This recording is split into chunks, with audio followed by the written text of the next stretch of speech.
खिलाफ पीड़ित परिवारों ने मुकदमा दर्ज कराया उसके परिवार के खिलाफ, वह समाजवादी पार्टी के द्वारा पोषित माफिया है। इसे इस माफिया को मिट्टी में मिला देंगे, सरकार दे देंगे।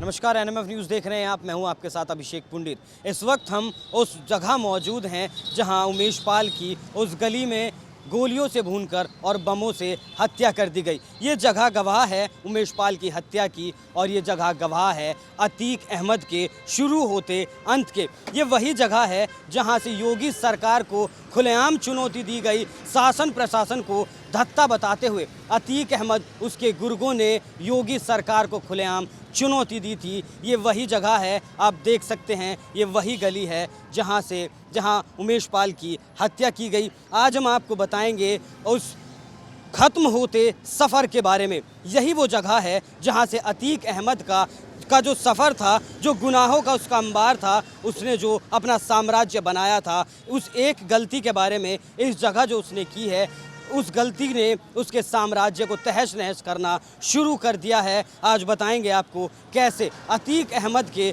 सफ़र का अंत शुरू हुआ इस जगह से।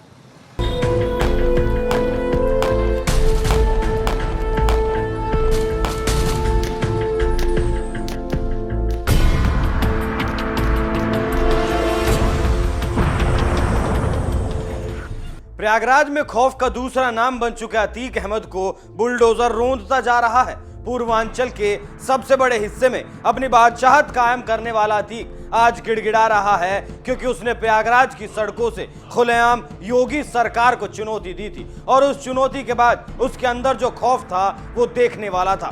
योगी ने जब सदन से कहा था कि मिट्टी में मिला देंगे, पहले आप उसकी एक बानगी देखिए कि जिस अतीक अहमद के खिलाफ पीड़ित परिवारों ने मुकदमा दर्ज कराया उसके परिवार के खिलाफ, वह समाजवादी पार्टी के द्वारा पोषित माफिया है, और उसकी कमर पर तोड़ने का काम हमारी सरकार ने किया है। और फिर मैं कहता हूं इसे इस माफिया को मिट्टी में मिला देंगे।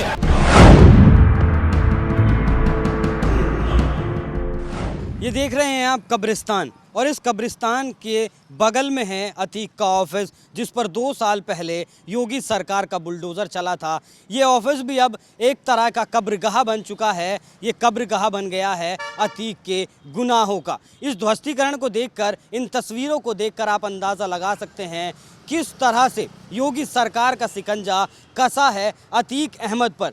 ये टूटी हुई ईंटें नहीं हैं, ये अतीक का वो साम्राज्य है जो ढह चुका है। अब इस साम्राज्य की एक एक ईंट बिखर चुकी है, एक एक ईंट ढहाई जा चुकी है।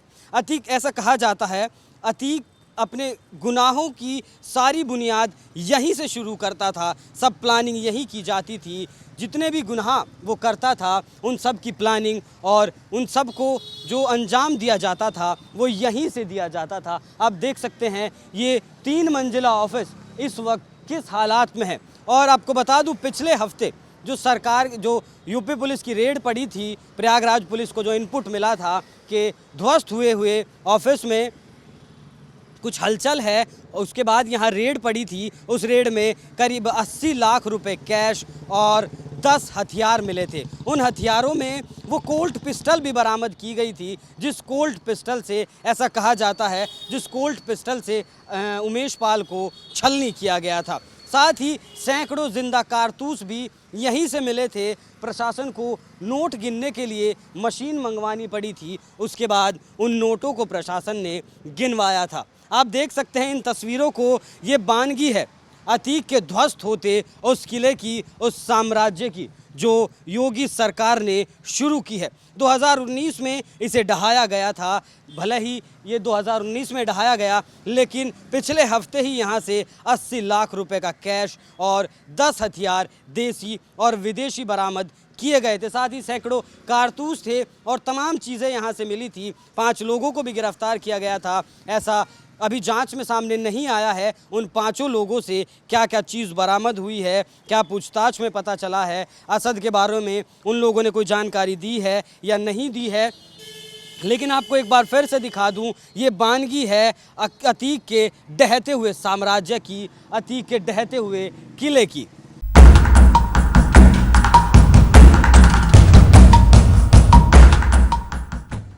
मिट्टी में मिलाने का काम तो पिछले 2.5 साल से चल रहा है, लेकिन अब जुर्म की दुनिया के खात्मे के लिए योगी सरकार ने कमर कसी हुई है। जब अतीक अहमद का सिक्का चलता था तो शासन से लेकर प्रशासन तक उसके सामने खड़े दिखते थे, लेकिन योगी की सत्ता में आने के बाद से लगातार अतीक अहमद की कमर तोड़ने का काम जारी है।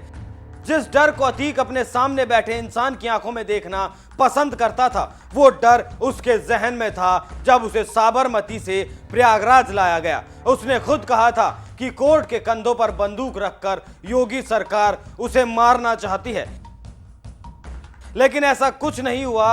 अब सुनिए अतीक के साथ अब तक क्या हुआ, कैसे उसके साम्राज्य की ईंट से ईंट बजाई योगी सरकार ने।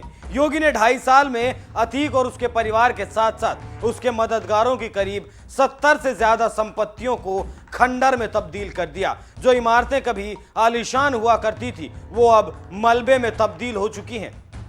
अतीक को करीब 2000 करोड़ रुपए की चोट दी जा चुकी है। अतीक हो, उसका भाई हो, उसके परिवार के सदस्य हो, रिश्तेदार हो या फिर उसके मददगार हो, हर किसी की संपत्ति पर बुलडोजर चलाने का काम किया है योगी सरकार ने। जो प्रयागराज कभी अतीक के सामने सर उठाना तो दूर, बोलने की हिम्मत नहीं करता था, वो देखिए अब क्या कहता है।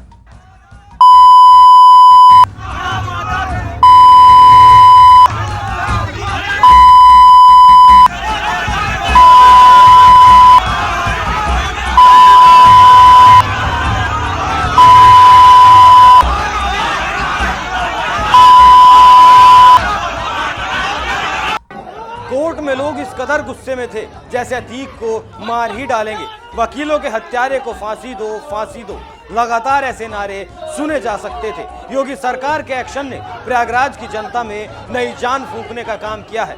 जनता ही नहीं, राजनीतिक पार्टियों ने भी अतीक को औकात दिखाना शुरू कर दिया। गुजरात की साबरमती जेल में बंद अतीक अहमद ने यूपी चुनाव 2022 में खूब हाथ पैर मारे थे, लेकिन बहन कुमारी मायावती और अखिलेश को तो छोड़िए, छोटी मोटी पार्टियों ने भी घास डालना मुनासिब नहीं समझा था। एक तांगे वाले के बेटे ने 18 साल की उम्र में जुर्म की दुनिया में कदम रखा था, क्योंकि पिता भी यही काम किया करते थे। 1979 में अतीक पर पहला मुकदमा दर्ज किया गया। मामला था हत्या का। अतीक जेल गया पहले अपराध में, लेकिन जेल से वापस लौटा माफिया बनकर। फिर उसने पीछे मुड़कर नहीं देखा, जो उसके रास्ते में आया उसने उसे रास्ते से हटा दिया। किसी को उसने समझाने की कोशिश नहीं की। अतीक लोगों को रास्ते से हटाता गया और लोग उसका रास्ता खाली करते चले गए। 44 साल से तबाही मचाने वाले अतीक पर यह पहला पलटवार हुआ है और अभी 50 से ज्यादा केस में ट्रायल बाकी है। राजनीतिक पार्टियों ने वोटों के लिए अतीक को संरक्षण दिया, या कहूं कि अतीक की जो चाटुकारिता की वो अब अतीक के लिए ही फंदा बन चुकी है। तो ऐसे में कहना गलत नहीं होगा कि अतीक ने दिन दहाड़े जो सीएम योगी को और उनकी कानून व्यवस्था को चुनौती दी थी, वो चुनौती अतीक के आतंक के अंत की पटकथा को लिखने के लिए काफी साबित हुई। अगर योगी के इस ताबड़तोड़ एक्शन पर आप क्या राय रखते हैं, हमें कमेंट करके जरूर बताएं। नमस्कार।